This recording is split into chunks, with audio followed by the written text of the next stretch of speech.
እስቲ አስቡት፣ ሱቅ ገብታችሁ ምንም ነገር ሳትገዙ ከቆማችሁ ባለ ሱቁ ዞር በሉልኝ ሊላችሁ ይችላል።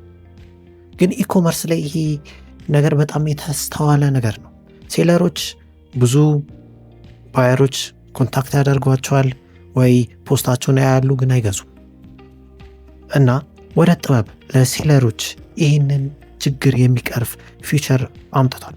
ይህም ፊቸር ሴለሮች ለምሳሌ ቦቱን እየተጠቀሙ ለ30 ሰከንድ ምንም አይነት ፕሮዳክት ፐርቼዝ ማድረግ ካልቻሉ ቀጥታ ያስወጣቸዋል።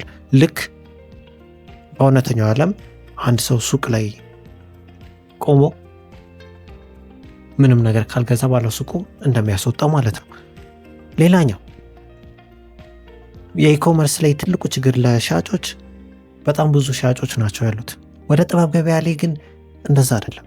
12 ሻጭ ብቻ ነው ያለው። እያንዳንዱ አይተሞች 3 ፕሮዳክቶች ብቻ ናቸው ሊስት ሊደረግባቸው የሚችሉት።